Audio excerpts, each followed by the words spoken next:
Hello po mga kababayan, dito sa ating Pinas. Magre-react lang po ko dun sa paghuli kay Duterte 2 weeks ago na itong nakalipas. Kaya paano ko lang sa inyo yung diskarte ni Duterte. Parang planado niya ang planado niya ang lahat. Ito po, ang pagsama ni Duterte sa Netherlands, parang nahulog ang PNP at Marcos administrasyon. Hindi ringid sa kalaman ng marami, matagal nang matalas ang pananaw ni dating Pangulong Duterte. Rodrigo, pagdating sa larangan ng politika at sa estrahiya at sa mga nangyari 2 weeks ago, kung siya agad dinala sa Netherlands na hindi man lang dumaan sa tamang proseso, ibig sabihin, nagtagumpay sa pag-iingat at nahulog sila sa bitag ang kasalukuyang administrasyon at sa Philippines National Police PNP. Ang paglabag sa Rome Statute at ang poison tree, isa sa pinakamahalagang aspeto ng batas sa International Criminal Court ICC ay ang pagsunod sa Article 593 ng Rome Statute na pagsasaad na sinumang inaresto ay may karapatan munang dumaan sa korte ng kanilang sariling bansa para sa interimary release o pagsamantalang ng paglaya habang inaayos ang proseso ng pagsuko. Ang competent authority sa kaso ito ay hukuman at Supreme Court ng PNP ng Pilipinas at ang kustudyal ay ang Pilipinas. Ngunit, ano ang nangyari?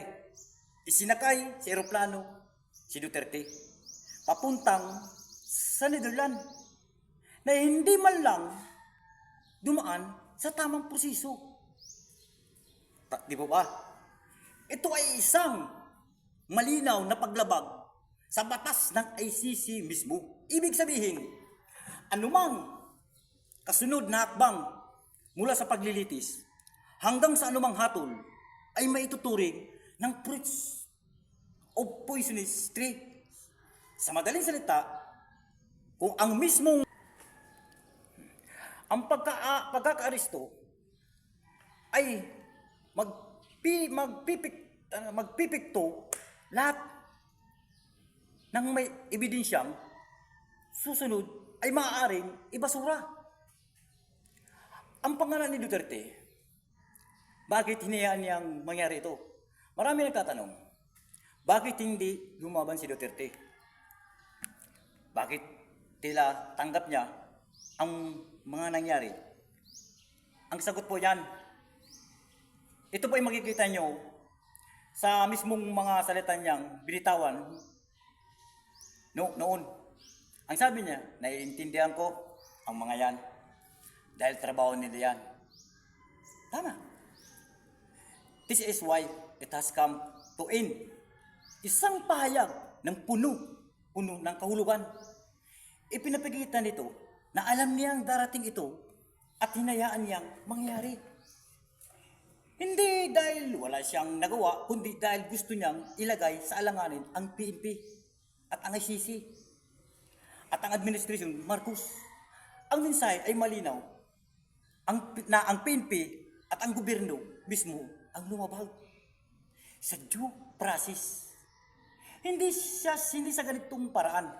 Hindi niya lang napakita ang kahinaan ng kasalukuyang administrasyon. Kung di inilagay rin niya sa peligro ang mismo kasong laban sa kanya. Paano nahulog ang Marcos administrasyon at PNP sa patibong ni Digong? Di po ba? Alam ko kung paano. Una, ang pagsunod ng PNP na walang due process sa halip na siguraduhin dumaan sa korte ng Pilipinas, agad nilang isinuko si Duterte sa ICC. Isang hakbang na labag sa batas ng kanilang sinusunod. Pangalawa, ang walang kibo ng administrasyon ng Marcos, sa halip na ipagtanggol ang soberenya ng bansa at iginit na ipagtanggol. Diba? Ang tamang proseso, tila hinayaan lang ng gobyerno.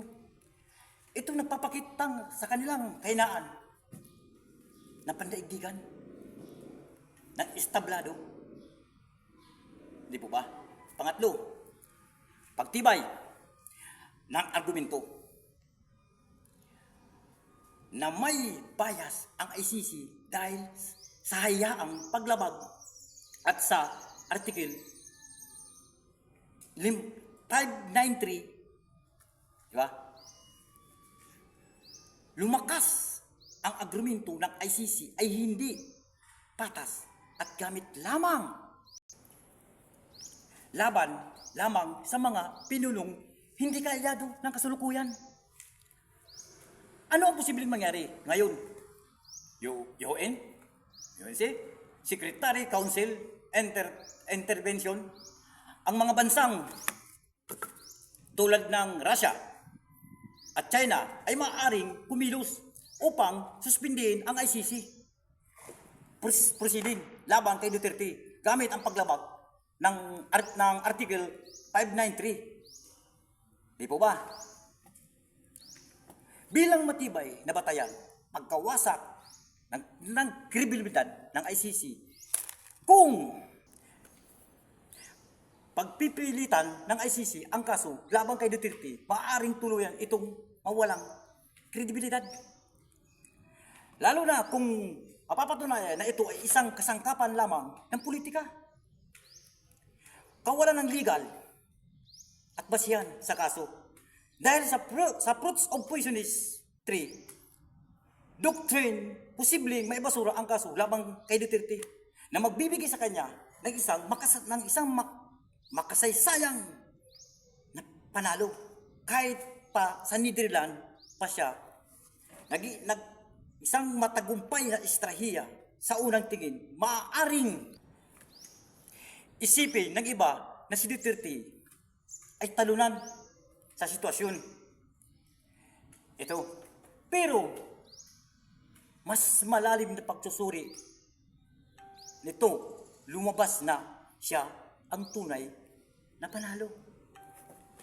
Hinayaan niyang mahulog ang PNP at Marcos administration sa isang bitag na sila mismo ang lumapastangan sa batas ng isang hakbang ng maaaring resulta sa pagbagsak ng mismong kaso laban sa kanya. Kung sakali ito ang magiging dahilan ng pagbagsak ng kredibilidad ng ICC, masasabi natin nagtagumpay si Duterte sa pinakamalaking laban ng kanyang buhay, hindi sa pamamagitan ng dahas, kundi sa pamamagitan ng isang maingat at talinong estratehiya. Yun po ang plano ni Duterte. Yun na po, mapapaliwanag ko. Sana hindi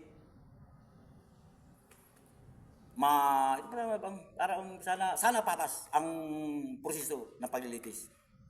Kumbaga yung ano lang po, sinadisyon ko lang na iyon po ang nakita ko base sa nalalaman ko na mali talaga.